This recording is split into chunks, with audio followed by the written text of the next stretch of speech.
पहले लेक्चर में हमने पढ़ा था कि आवेश होता क्या है आखिर और इसके बारे में कैसे पता चला।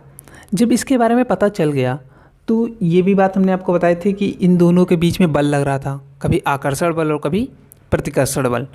तो बहुत सारे साइंटिस्ट लोगों ने रिसर्च करना स्टार्ट कर दिया कि ये बल किस तरह काम करता है, इसका कोई नियम होगा कि इतना आवेश है तो कुछ बल लगता होगा।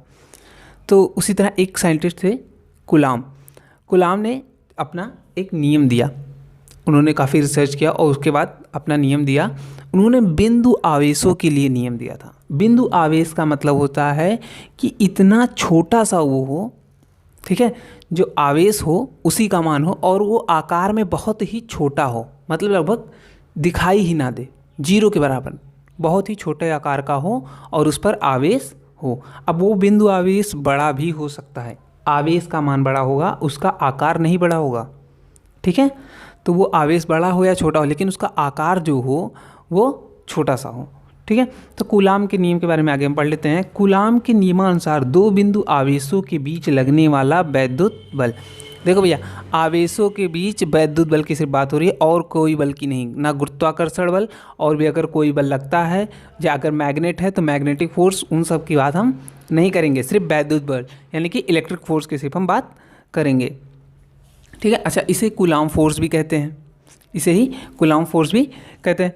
अब इनके बीच जो लगने वाला बल होगा वो दोनों आवेशों के गुणनफल के समानुपाती होगा। मतलब मान लो अगर अपने दो आवेश लिए हैं तो दोनों का अगर गुणा करेंगे जितना जितना मान होगा तो उसके वो अनुक्रमानुपाती होगा, या फिर आप समानुपाती कहो।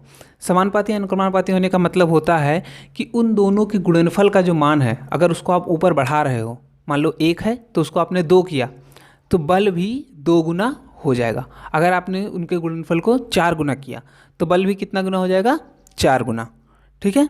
लेकिन उनके बीच की दूरी के व्युत्क्रमानुपाती होता है, ठीक है। व्युत्क्रमानुपाती के मतलब, अच्छा, दूरी के वर्ग के व्युत्क्रमानुपाती होता है।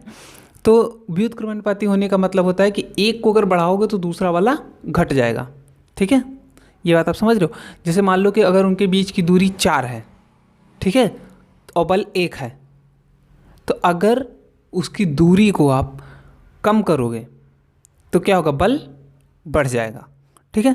तो आगे हम मान लेते हैं कि माना दो आवेश Q1 व Q2 तथा उनके बीच की दूरी R है, तो उनके बीच लगने वाला जो वैद्युत बल होगा, हमने पहले बता दिया था कि बल क्या होगा, Q1 Q2 के गुणनफल के अनुक्रमानुपाती होगा और उनके बीच की दूरी के वर्ग के व्युत्क्रमानुपाती होगा।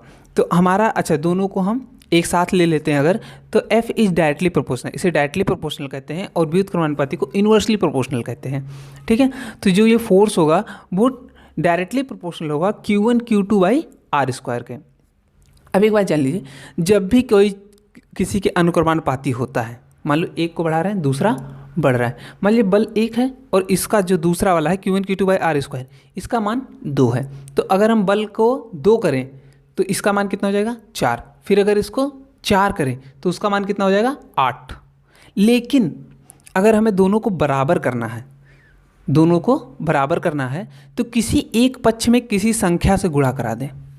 अब जैसे हमने कहा कि 1 है, ये कितना है, 2, तो अगर बल 1 है और हमारा Q1 Q2 by R square की वैल्यू कितनी है, 2, तो अगर इसमें हम Q1 Q2 by R square में 1/2 से गुणा करा दें तो उसका मान कितना हो जाएगा। 1/2 से गुणा कराने का मतलब होता है कि 2 से भाग देना, ठीक है। 2 से हमने भाग दिया तो 1 हो जाएगा, 2/2 1 हो जाएगा, ठीक है।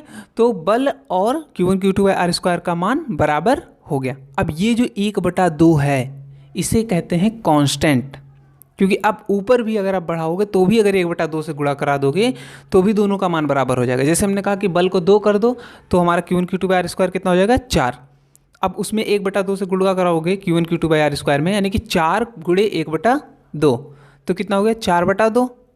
और अगर 4/2 का मान कितना होता है, 2, और बल कितना हो गया था, 2, क्योंकि हमने 2 गुना किया था दोनों को, तो 2 गुना करने पर वो 2 हुआ था, वो 4 हुआ था, और 4 से वो 1/2 से गुणा करने पे 2 हो गया। तो यानी कि 1/, जो यहाँ पे है नियतांक है। तो उसी तरह एक्सपेरिमेंट से, ठीक है, एक्सपेरिमेंट से पता चला कि इसमें 1/4 पाई एप्सिलॉन नॉट अगर गुणा करा दें, अगर गुणा करा दें तो इसका मान Q1 Q2 by R square का मान बल के मान के बराबर हो जाएगा, ठीक ठीक है। तो अब हुआ कि 1/4πε0 की वैल्यू कितनी होती है, तो उसकी वैल्यू पता की गई तो निकली 9 × 10⁹ और इसका यूनिट है न्यूटन मीटर स्क्वायर पर कूलाम स्क्वायर। ठीक है। अच्छा, ε0 यहाँ पे क्या है, वायु या निर्वात की वैद्युतशीलता। वैद्युतशीलता का मतलब होता है कि वैद्युत को कितना बहने देता है अपने से होकर, वैद्युत को अपने अंदर से जितना बहने देता है उसी को कहते हैं उसकी वैद्युतशीलता। तो कोई अपने से वैद्युत को बहुत तेज़ी से बहने देता है और कोई रोक लेता है, नहीं बहने देता, तो उस हिसाब से उसकी वैद्युतशीलता अलग अलग होगी। तो अभी ये जो कूलाम का नियम हमने बताया F = 1/4πε0 Q1 Q2/r², ये किसके लिए, सिर्फ वायु के लिए। आगे हम पढ़ेंगे कि कैसे दूसरे और मटेरियल में होगा, किसी और स्थिति में होगा, तो वहाँ पे कैसे कैलकुलेट करेंगे हम फोर्स को। ठीक है। ε0 का जो मान होता है ये प्रयोगात्मक तरीके से निकाला गया है, उसका मान है 8.85 × 10⁻⁻12। यूनिट है उसका कूलाम स्क्वायर पर न्यूटन मीटर स्क्वायर। ठीक है। अब आगे हम देख लेते हैं क्वेश्चन है इसी पे। यदि 5 माइक्रोकूलाम, माइक्रोकूलाम का मतलब होता है 1 माइक्रोकूलाम में होता है 1 × 10⁻⁻6 कूलाम। ठीक है। या फिर आप कहो कि 1 कूलाम में 10⁻6 माइक्रोकूलाम होता है। आपने माइक्रोमीटर पढ़ा होगा, उसी तरह है माइक्रोकूलाम। माइक्रोमीटर दूरी का यूनिट है और माइक्रोकूलाम जो है वो आवेश का यूनिट हो गया। और 4 माइक्रोकूलाम के 2 आवेश 0.1 मीटर की दूरी पर निर्वात में रखे हैं। निर्वात मतलब हवा में कह सकते हो आप, निर्वात भी कह सकते हो, निर्वात जहाँ कुछ भी ना हो और हवा यानी कि हवा वहाँ पर उपस्थित हो, तो उनके बीच लगने वाला वैद्युत बल कितना होगा, इस बारे में सवाल है। तो हम देख लेते हैं सूत्र हमारा क्या लगेगा। Q1 Q2 दिया है, R दिया है, यानी कि हम जानते हैं हमें बल कैलकुलेट करना है, तो हमारा वही सूत्र लगेगा F = 1/4πε0 Q1 Q2/r²।